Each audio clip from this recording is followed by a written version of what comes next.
What if I told you that 100 years ago today, two tiny planes touched down in Seattle after completing humanity's most impossible dream, that 8 brave men had just proven you could literally fly around the entire world, something no human had ever done before?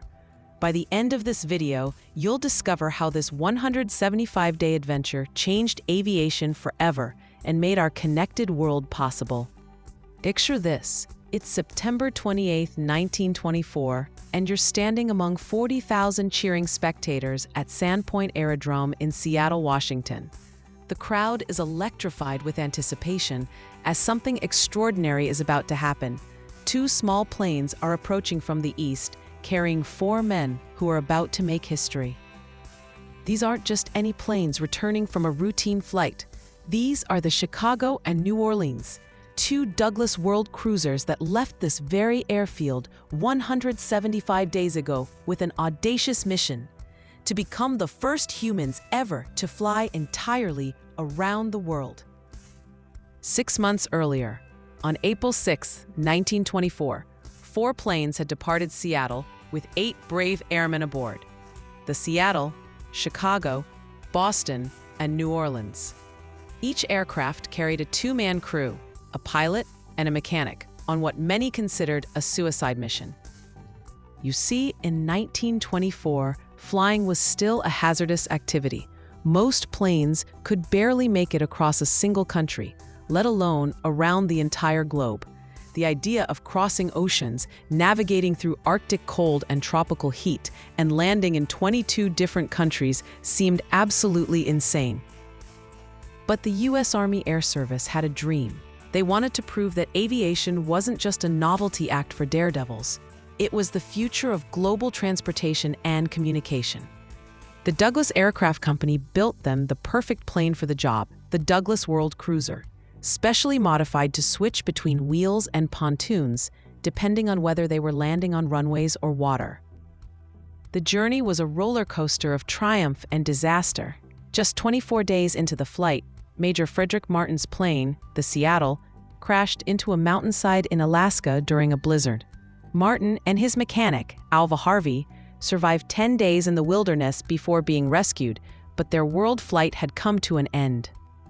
The remaining 3 planes pushed on across the Pacific, becoming the first aircraft ever to cross this vast ocean. They faced willy-waws, sudden 75-mile-per-hour winds that could destroy a plane in seconds.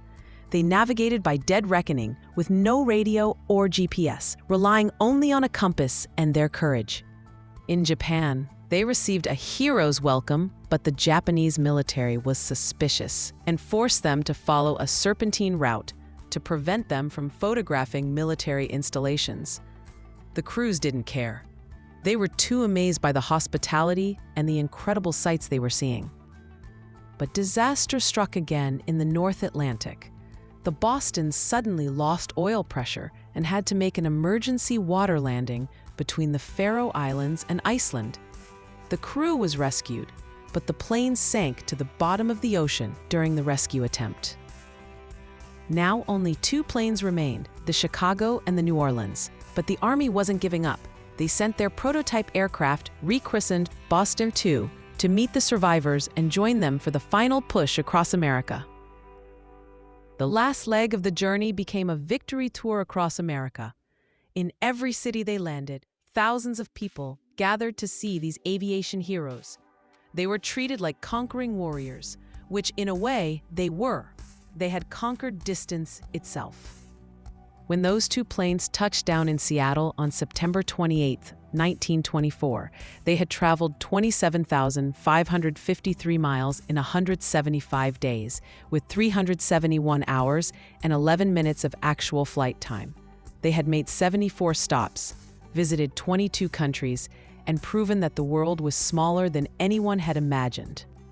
Consider this. In 1924, these men took nearly 6 months to circumnavigate the world. Today, you can make the same journey in less than 24 hours. But someone had to be first. Someone had to prove it was possible. A 1924 world flight laid the foundation for many things we take for granted today, including international air travel, global commerce, and rapid communication across continents. These 8 men literally made our connected world possible. The mission also showcased American engineering and determination to the world, at a time when America was still seen as a backwater compared to European aviation powers. This flight announced that the United States was ready to lead in the age of flight.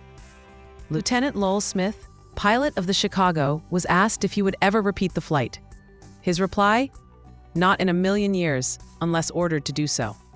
However, his sacrifice made it possible for millions of us to travel around the globe with ease. The next time you board a plane for an international flight, remember those 8 brave men who proved it could be done. They turned the impossible into the inevitable, showing that with enough courage, determination, and teamwork, humans can conquer any frontier. What impossible dream are you working on? What frontier do you want to be the first to cross? Drop a comment below and tell me about your own world flight, the challenge you're taking on that others think is crazy. And if this story of turning the impossible into routine inspired you, hit that subscribe button and join the History Sparks community.